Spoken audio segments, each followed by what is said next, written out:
As a sustainable artist, upcycling is just a part of my creative process. It's just kind of how my brain is wired. I look at a garment and all I see are possibilities. So this weekend, I volunteered at a clothing swap for Spokane Zero Waste. And the way that the swap worked is folks were allowed to bring up to 5 items, and then they were allowed to shop for up to 5 items depending on how many they brought. So as someone who volunteered at the event, I actually waited until all of the racks were already picked over. And guess what? I still found some gems. So I thought it might be interesting for me just to share my creative process and how I'm going to go about upcycling these 5 pieces from something that was discarded that nobody wanted into something that is a staple in my wardrobe. So I got a variety of items from the swap that I thought would be really good additions to my wardrobe. So we'll start with this right here. So this is an Eddie Bauer wool blazer. It is a men's blazer. It is so beautiful. I actually saw someone try it on and they looked adorable in it without any alterations, but it wasn't their vibe. So I'm glad it was still there at the end. Not quite sure what I'm going to do with it yet, but there's so many possibilities. The second item that I picked up was this little cropped sweatshirt. So this sweatshirt, it's nothing fancy, but I love the mint green color. I think that's a really nice way to add a little bit of color without being over the top. I typically, with my day-to-day wardrobe, it's pretty muted. Blacks, grays, whites, and then I'll have a pop of color like an orange or a yellow. So this mint color is really just going to be a neutral. So that gives us kind of this blank canvas to work with. It is a little big. However, I like that oversized look when I'm wearing those cropped sweatshirts because I think it looks really cute with a high-rise pant. Okay, and this little dress right here, so this is just a drop waist t-shirt dress from Madewell. I was really shocked that this was left over, but it's really, great condition. It actually fits me pretty well, but I don't wear a lot of t-shirt dresses and certainly not a drop waist dress. So we're going to figure out something fun with this one. In my brain, I'm thinking maybe some bleach.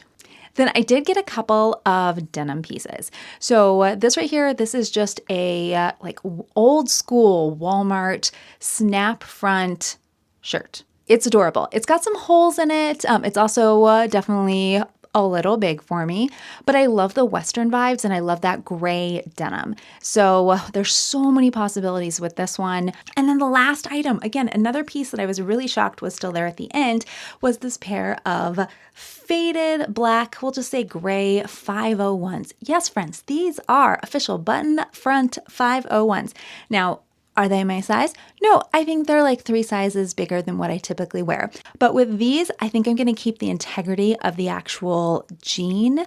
And then I've been eyeing this design for a couple of years where there's a jean, and I'll show an image here. There's a pair of jeans, and then it kind of looks like there's a pleated skirt on the side. So it's just an additional panel, but it gives it more flow. It makes it a little more feminine. And I really like that look right now. So those are the 5 items we're going to upcycle. So let's dive in. First item that we are going to start with are the jeans. I think this is going to take me a bit of time because there's a lot of deconstruction that needs to happen with this. Because when I'm working with denim, whether you're putting like an inset on the side or near, the leg area, you really have to take apart both sides of the legs. It just makes it easier to get into the jeans and actually make those alterations. And with this one, because I'm essentially going to be putting this panel in the full left side, I definitely want to cut both sides open just to make it easier to access. So I did find in my stash, I have this gauze, this black gauzy fabric. And I think it's going to work for what we need. And I'm pretty sure I have 3 yards here. I'm not going to need that amount. In fact, if I had just a long, or if I were thrifting for something to go in here, I would just search for one of those gauzy skirts that, I used to wear those when I was little, that flow around. That could be a really easy way to add that body in here. But we'll just use this because, again, I have so much of it and I think that this is going to work well. So I'm just going to cut open. We're going to start with one leg. and cut open both the sides. All right, and sometimes your projects don't go as planned. So I finished this left side over here, and I did the little pleating detail. I put them on, and I don't like them. So instead of doing both legs and ending up with something that I'm not going to wear, we're going to rethink. And so that's one of the beauties of upcycling, is that there's always a way to pivot and kind of change your perspective. So for me, what I learned, or what I have discovered, is while I love this flowy fabric, with this denim, unless I have like a backing on the back, if I wanted to line this fabric, it doesn't have enough weight to keep the structure of the pant. So even if it's baggy, it's still not sitting the way that I want it to. Now, that is totally a me problem, but it's also having me reconsider, would I wear these like this? No. So there's no point in moving forward. So we're going to pivot a little. What I'm going to do first is I'm just going to unpick this panel here. I'm going to save these gauze pieces because I will be able to use them for something. So I need to do some brainstorming tonight and figure out what I want to do. Since these jeans are already cut open on the seams, now it's just a matter of, do I want to do some like quilt blocks on the side, which I've had on a Pinterest board forever, or I could just do another just strip of fabric down the side just to give it some shape. I don't know yet. All right, so I was about to give up for the night. I was ready. I'm like, this is not working out the way I want it to. But I decided to give it a second chance, and I just created a template. So I took my jeans, laid them out, and then created this triangle template here, and I did slit the jeans all the way up to the waistband. So we're gonna try it that way. And then I also remembered that I have this amazing fabric. This is like upholstery fabric. I think I have like 4 yards of it, and I was going to make a pair of pants anyway. So we'll just try, since I have so much of this fabric. It's also, because it's upholstery fabric, it's kind of like a really like heavier cotton.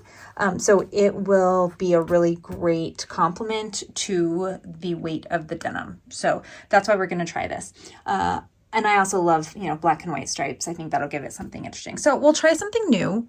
We'll see how this goes. And if it works, then we'll do the other leg. Right, well, I'm glad I did not give up for the evening. I was really frustrated, but sometimes you just pivot, right? We're just going to pivot. So I added upholstery fabric on both sides. It kind of mirrors. It's pretty close. It's pretty close with the mirroring. Tried it on. So far, I think it's okay. I'm going to go back around the inside seam, and I'm actually going to use some pinking shears just around those edges. It doesn't fray a lot. Well, it frays enough. So I'll just go around with some pinking shears. So the very last thing that I have to do to these jeans is I need to put the center seam back together. So it's the next day, and I'm getting ready to go volunteer today. But this morning, I did a little bit more work on these pants. My fingers are very sore. Let me show you why. So I decided, I added the little panels here, which I loved, but it just felt incomplete. It was missing something. So I started doing some hand stitching this morning. And now I have this beautiful hand stitching that's going all the way down. Also, it just helped reinforce some of these stitches here on the seams. So I'm going to continue that all the way around both legs.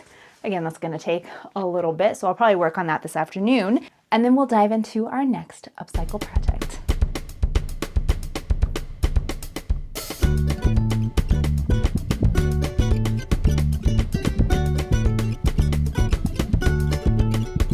All right, so it's the next day once again, and I just got home from setting up the classroom for our intro to quilting class that we're having tomorrow.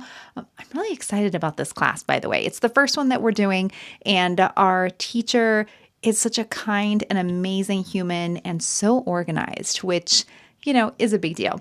But it's about 2 o'clock, so I don't have a lot of time today to do any sort of upcycling projects, but there is still some time.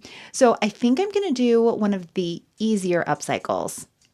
And I say easier, but who knows what's going to happen. Okay, so my dog just came in. Yeah, little pups. What are you doing, little one? So the next item, I think, will be something that I can accomplish this afternoon before I eat dinner. is just this little cropped minty sweatshirt.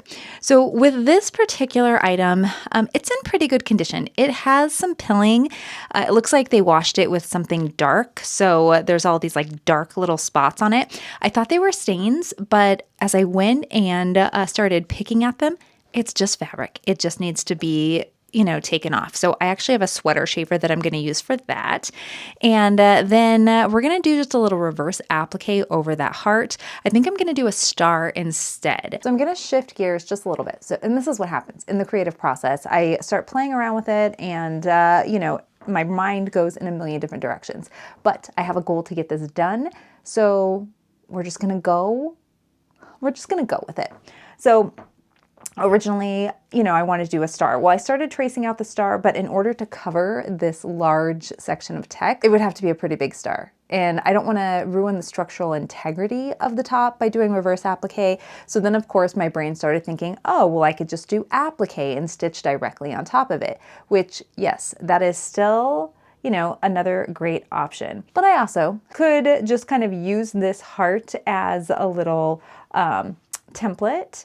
And what I'm thinking is, again, this is my fabric. So this is my little scrap piece that I have of this black and white checker. And I could just put this under, but I am going to add a backing to this fabric. It's very thin. I actually might just add some, no, I'm going to add a backing and I'm going to do some quilting because I do want to give it a little bit more texture. And that way, again, the weight will match the sweatshirt a little bit better. Here we go. I have some cotton. This is 100% cotton batting. I cut this for bowl cozies, and we have too many bowl cozies in this house. I don't need to make any more. So I do have this, which could give it that sweatshirt warmth that I like. And then maybe we'll just go back and forth and do some stitching just to give it a little bit of dimension. I think that could be really cute. Okay, so let me show you what I've done so far. So this is how it turned out, totally my vision. The inside, I do want to show you because I think a lot of times we don't look at the inside, and the inside is just for you. It doesn't have to be perfect, and I have to remind myself of this because I'm such a perfectionist that I want to finish the inside of everything.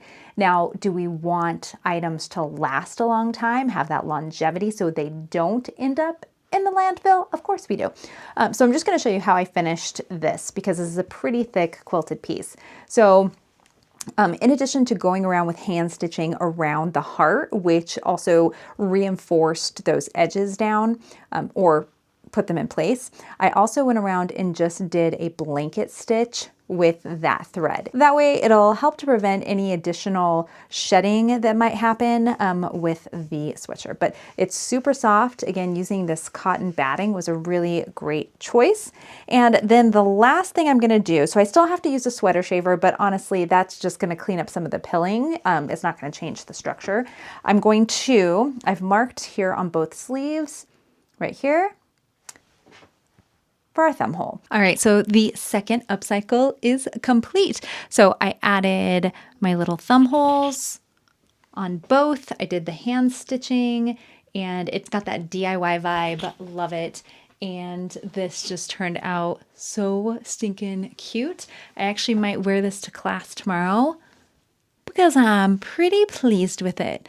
Whew, all right, well, it is, what time is it? It's 4:20. So now it's time to go relax, eat dinner, and watch the second part of Bridgerton. Good morning. So yesterday's intro to quilting class was such a success. And because I didn't have to teach the class, I actually got to participate while I was assisting students. So here's what I made. We did 2 blocks. So I think this is called the Sawtooth Star, maybe. And then we did this block over here, which was the rail block, something about trains. I'm not quite sure.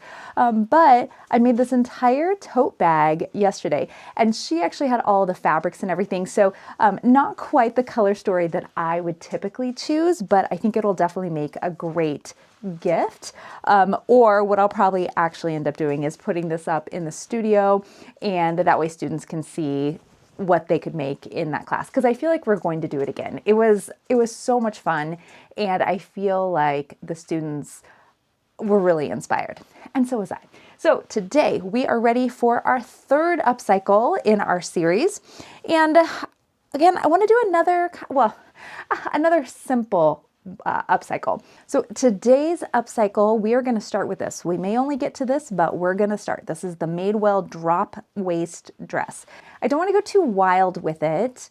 However, as you have seen already, things just take a turn as we go. So what I'm anticipating with this is, number one, I feel like I'm going to cut off this skirt at the bottom, and I'm going to move them up so that they are sleeves.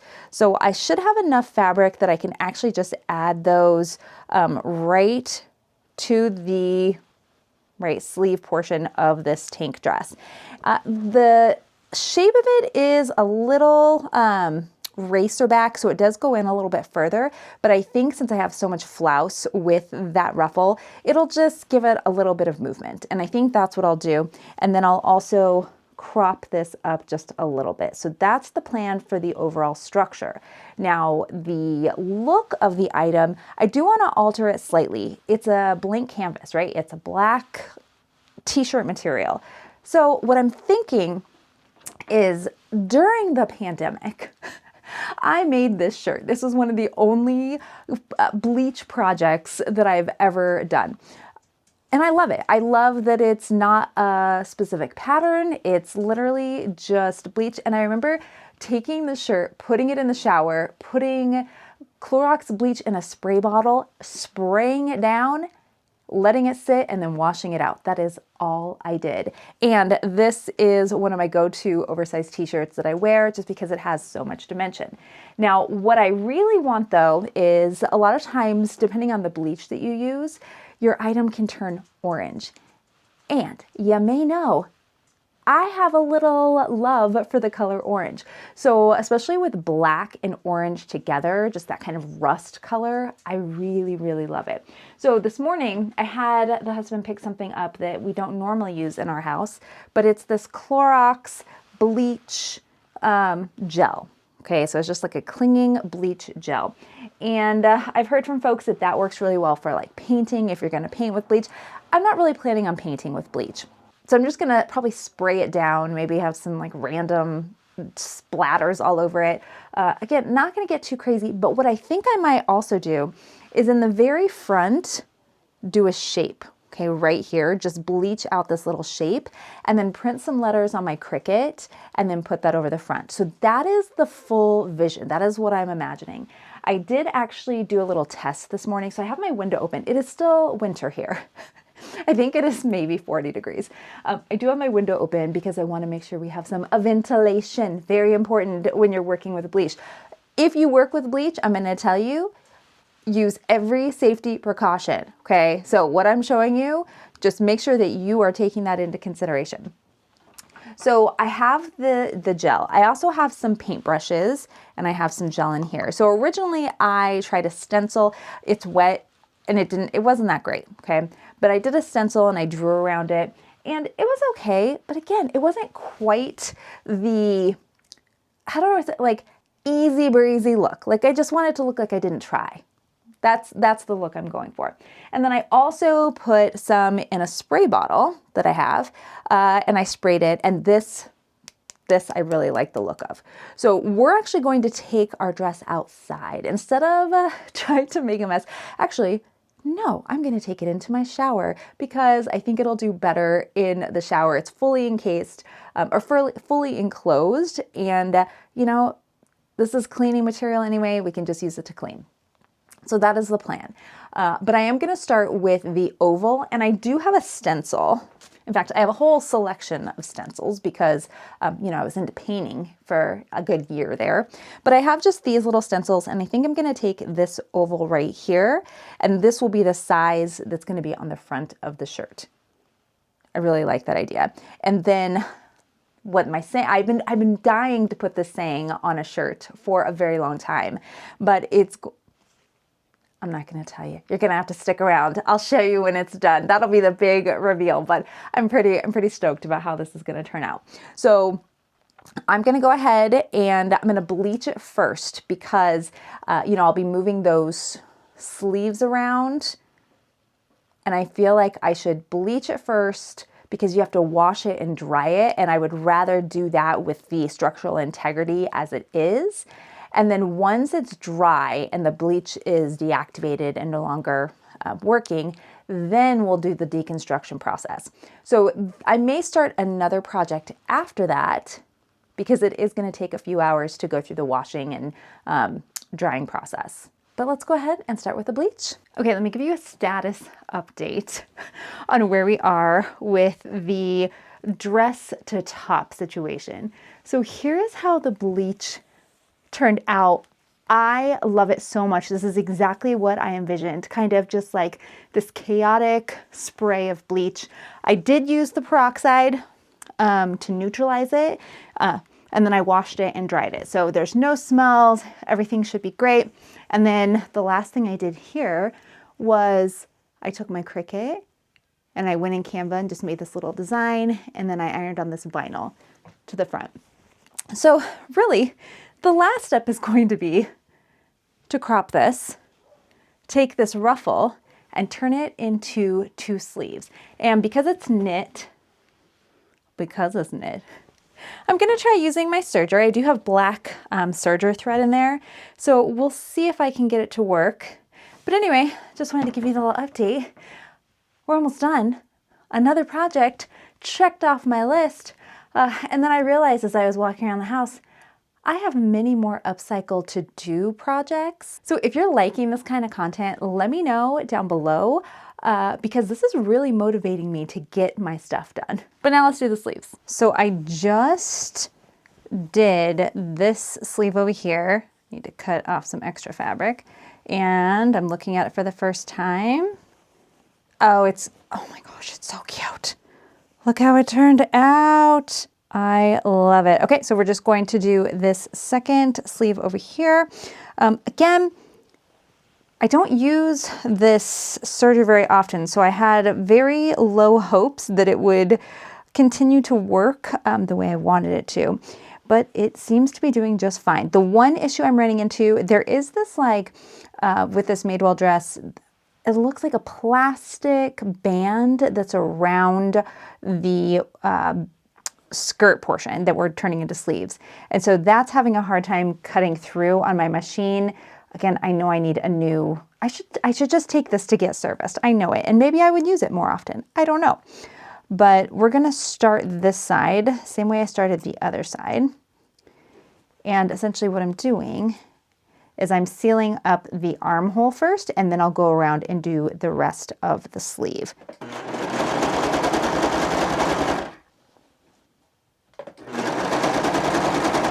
Okay, are you ready for it? This, my friends, is my favorite upcycle so far.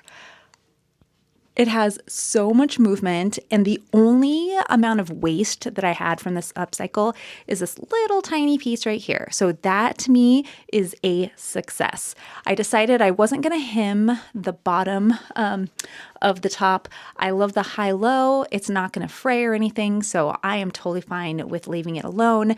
The sleeves turned out perfectly, and because I used the serger, I didn't have to go back with my sewing iron.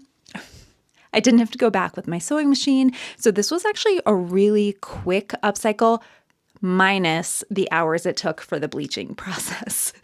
But the Cricut work that I did here, this is one of my favorite sayings: waste is a resource in the wrong place. I haven't had the opportunity to use this saying on a garment yet, or on any of my pieces. So this is the first time creating my design, and I am freaking impressed, y'all. It's got the boho vibes. I feel like I'm going to live in this all summer. And so far, we're 3 for 3. 3 upcycles that I am very happy with and I will have in my rotation. Good morning. So today and tomorrow I have a pretty light day, which means that my goal is going to be to get these final 2 upcycles done and in rotation. The weather is changing. We are seeing a little bit more warmth. I actually sat outside this morning for a little bit and it was really amazing. So I do want to get these final 2 done, and then I have a whole slew of others that we can begin. But let's go ahead and start with this right here. So this is that denim snap front shirt that is very oversized on me, has some holes in it, but it has bones. It is a really great base to work with. I love working with men's shirts in particular, just because the shapes are a little more boxy, and that's the style I prefer. So with this one, I've already started to do a little bit of prep yesterday between waiting for all of the bleach to dry and process. So I had this fabric. Okay, so I just had like a tiny little bit, not even a yard. I think it was like maybe a half yard. And it's giving me this 90s country western vibe, like Garth Brooks kind of thing.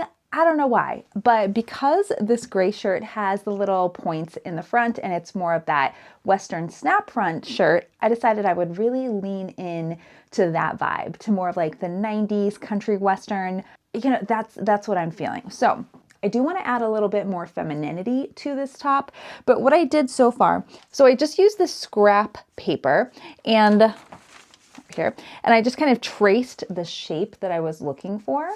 And then I transferred that shape onto the pattern and cut it out. Then I just went around and pressed in, and I actually added about 1/4 of an inch seam allowance around the edges. That gives me a little bit more flexibility. And then I pressed them in place. So here what I've done is I've actually started to pin these pieces to the actual garment itself. I am just gonna go around, once I get these to the right size, going to do a zigzag stitch, just like I was if I was going to do a patch. So that's kind of the plan for this right here, just to add a little bit of color. Then I'm also going to crop this. If we do a peplum at the bottom, just do a little ruffle. Yes, I would wear that. And then for the sleeves, think about the sleeves in a minute. Okay, so I've been playing around for the last hour with fringe. Yes, fringe. I've been trying different fringe around the bottom. So I cropped the bottom and I serged it just to have a finished edge because I don't want this to be frayed. And I'm actually okay with the top just having this bottom. I don't really need much more. But of course my brain keeps saying more, add more. So I have all this fringe. I thought I liked this, but then it starts to look costumey. And I don't want to look like I'm wearing a costume. And so I have a few different colors. I really love this kind of gold. I think this gives it more of the kitschy look. This turquoise color makes it too matchy-matchy, I think. So I think that I'm going to add just 1 row of this fringe at the bottom. It'll just give it a little bit of length with the crop. I also tried it on and I really like it with the sleeves. Now that I have this stitched in place, I like having the longer sleeves as like a lightweight throw on shacket essentially as we go into spring. So then, yeah, so I don't want to take off these sleeves right now. I'm going to leave them on. I found that if I just cuff them once, that is sufficient. I also thought about putting some more of this fabric on the cuff. But again, I don't need to do too much with this, right? And especially because I want to be able to wash it, I don't want to go overboard with all these extra notions. Decisions. The other thing that is going to be open for a later project is now we're going to have all of this real estate back here to work with. And so not this week because I don't have time to dive into this, but in my head, I'm imagining doing like a patchwork desert scene. I think that would be really cool. So if I am going to do that, which I think I'm going to do that with either fabric or I may paint. But it does need to warm up in order for me to do any painting. So I may not add the fringe. Ugh, my brain. All right, and I'm a mess. I'm back at the serger. I tried that fringe. I tried every color. I even pinned it around, put it on. I didn't like it. It was a little too costumey, but I definitely want something on the bottom. I want to do one more thing so that I can round out this shacket is what I'm going to call it. So I'm back over at the serger. So here we are, since I've had such success with it.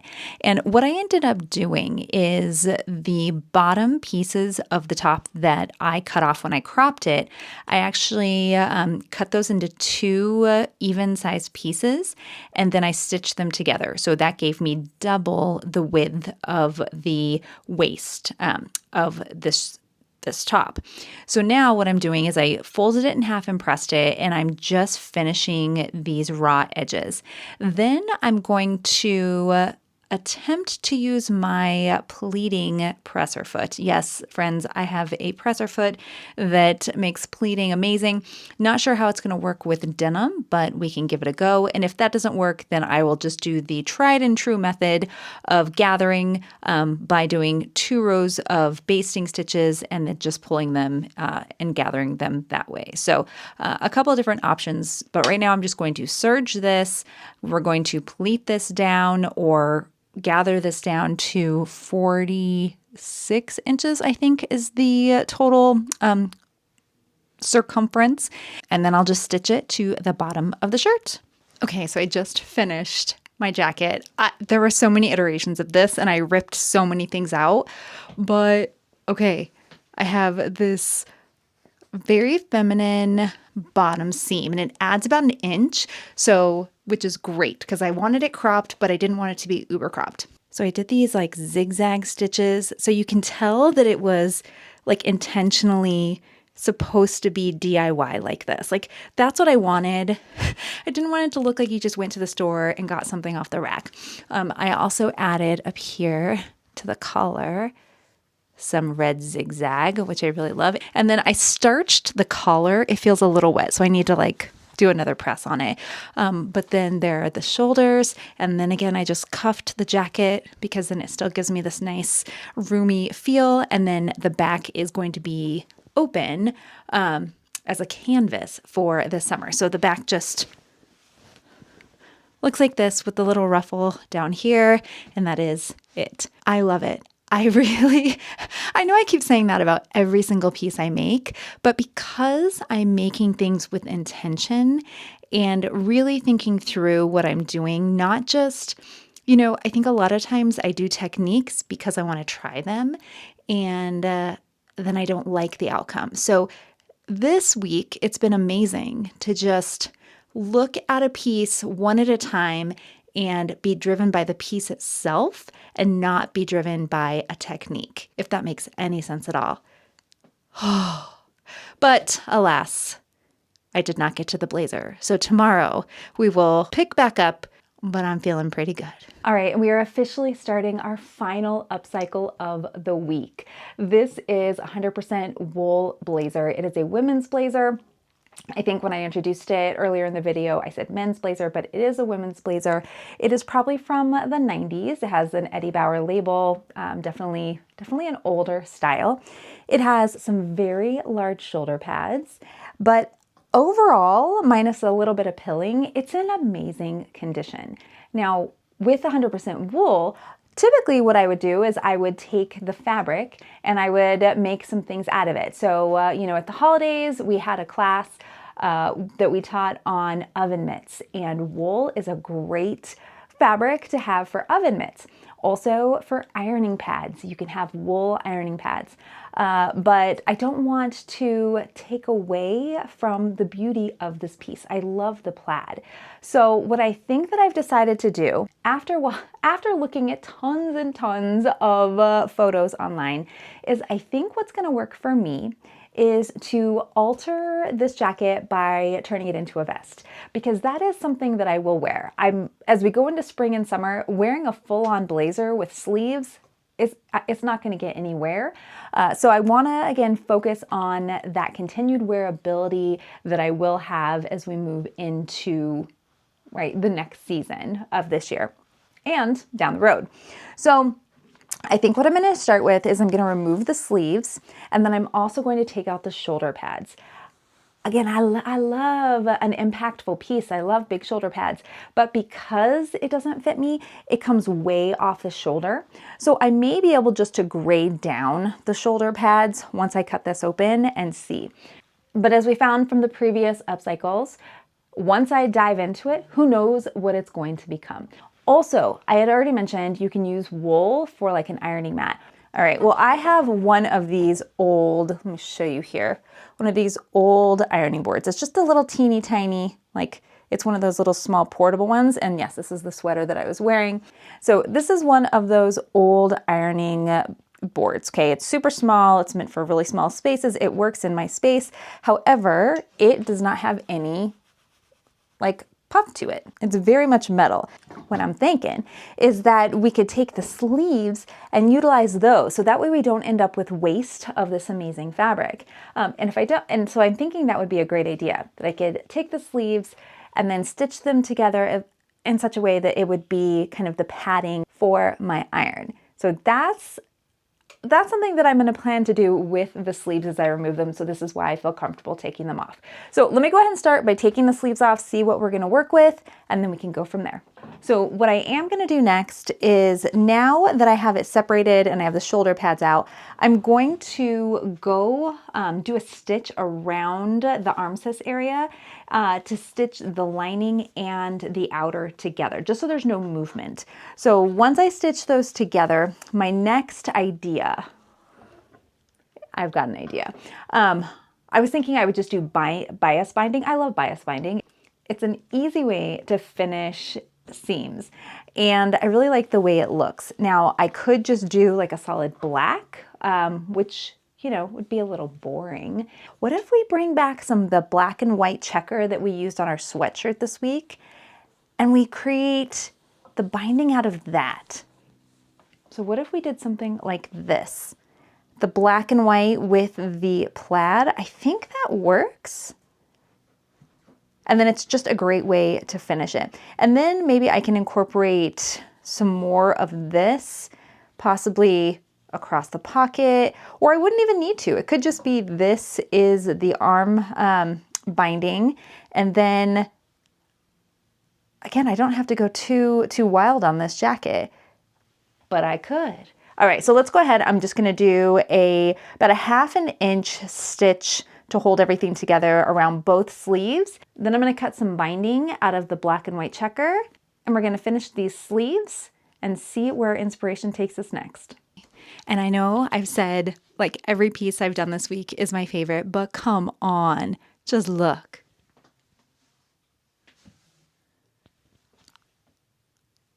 I don't know why I was so reluctant to start this project. I think because it was a jacket and I really wasn't feeling inspired, but sometimes you just have to dive in and, you know, the inspiration will come to you. And that is what happened today. So this is the final upcycle this week. Let me know which of the 5 pieces that I made was your favorite. Don't forget to like and subscribe. And until next time, everybody, see ya!